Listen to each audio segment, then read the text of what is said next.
All right, well, my name is Kyle Culver, and I'm the Director of Emerging Technologies at Humana, and then also the co-founder of the Synaptic Health Alliance. And so the conversation today is really talking about, what we can do with blockchain using this big umbrella term here, right, to help us elevate health services. And not going to spend a ton of time on this, but I think one thing that comes out when we're starting to talk about these decentralized technologies is really thinking about the community aspect, right? We talk a lot about the technology, we talk about some of the privacy and security things, or some of the things that we get with transparency, but really thinking about what is that community of users, because now we have this network.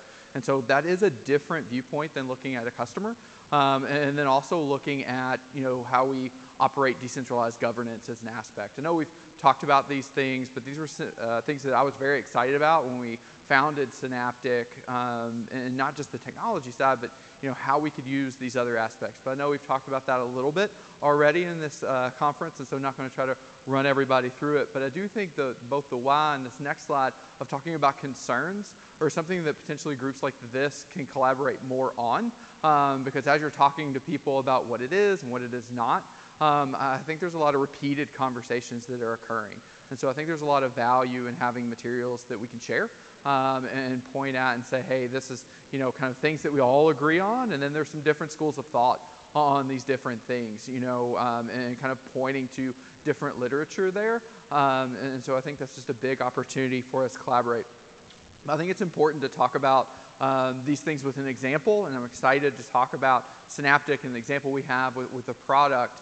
And what our use case is and what we started with is really looking at provider directory management. So if you're not familiar with this, it's a public data set, Dr. Smith on Market Street, that's what we're managing as Humana as an insurer, then other insurance companies, as well as on the provider side. And there's been regulatory change in putting forward how you have to make that data public, not just on the payer side, with the insurance companies, but also for the providers to make that available. And we spend a lot of money, over $2 billion, managing this data, and it's all public. And so the intent here was to look and say, how can we crowdsource it, and how can we get after that 75% of duplication that's occurring? We don't view it as a competitive advantage. It's just a cost of doing business. And so the cheaper we can make that, the more we can devote resources somewhere else. However, a lot of your tools and services are built on the fact that that is quality data, right? And so if you can't connect somebody to the provider, then that other capability you were going to offer on top of that doesn't really mean much. So it is kind of a foundation, not just to other experiences, but also when you're looking at enrollment. And looking at some of those things, if you need to be able to say, hey, this person's going to be in this plan, this person's covered, right? That's a very big decision maker for people about what type of product that they want within the insurance market. And specifically what we're talking about with provider directory, again, is those elements there on the bottom. So that's what we need to manage for that directory. Those the address and the phone number are the ones that are very difficult for us to manage. There's about in 90 days, half the records have some sort of update. So you'd think this is pretty static, but actually there's a lot of change. You look at Humana, when we're looking at well over 3 million records. And so there's a lot of data here and a lot of change. It's not because we don't know or we don't have enough data. We can't really separate the signal from the noise. We don't know what within this big data set is wrong. And there's not a big incentive for the provider to tell us. Right, if someone retired, if someone left the company, right, those are things that are a little more difficult to extract. And so again, the Synaptic Health Alliance pulled together, with a bigger overarching goal of saying we think that these decentralized technologies can help us solve hard problems, and we think that provider directory is a great place to start because it's public data, and we think that we can, make some progress on that. It's a sticky point for all of us. But the intent was really to learn about, again, some of those other things of the incentive model, of the decentralized governance, of the things that we're going to have to learn to get any use case going. And so with that, we kind of went on this journey of starting in 2018 and founding it and working with everybody on the processes. This is a hard problem for a reason. and adding blockchain to it doesn't solve that problem. And so we had to go through all these different use cases of when you call and they say this, what does that mean to you? How are you doing outreach? How are you collecting data?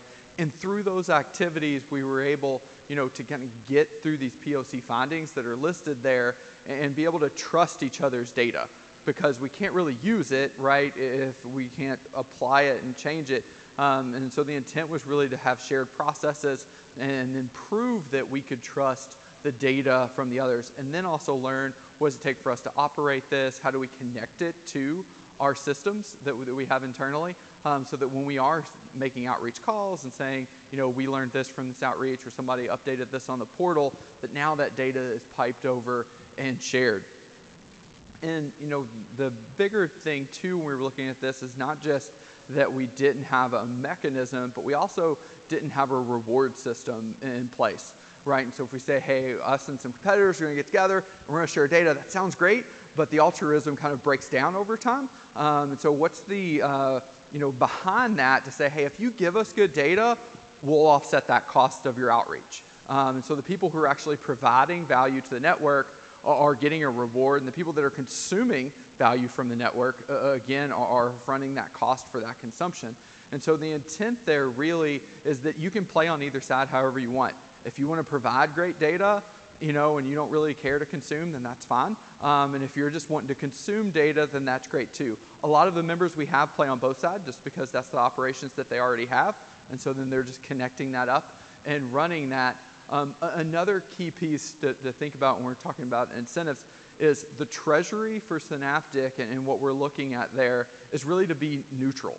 The intent there isn't that Synaptic generates revenue, because Synaptic's not a company. So Synaptic is really just, again, a decentralized alliance of these companies saying, hey, we're going to work together, we're going to work on these common problems, we have a definitive agreement in place about how we're going to interact with each other, but the intent here really isn't for this to be some big revenue generator, it's to break even. And so the interesting part is when we're getting into this incentive model and saying, hey, well, what should that cost? We're able to really drive it to where it's sustainable, and we're not having somebody knock on our door and say, okay, well, that has to go up, right, because you need to show growth, or you need to show this level of return, right? It should be to where that's flat, and it's just a different way of operating that's really neat as a patient to say, hey, we have these systemic problems in healthcare, how do we collaborate on those, and how do we make that to where that's more of utility for us? And so again, these are the activities of being able to subscribe, be able to challenge or say something's wrong, being able to validate and confirm that something's right.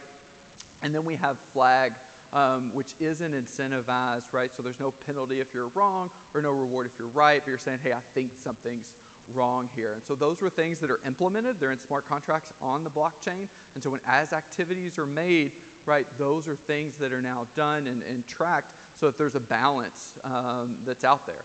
And so with that, what we were able to see, and I think the neat part and the thing to share is around the accomplishments.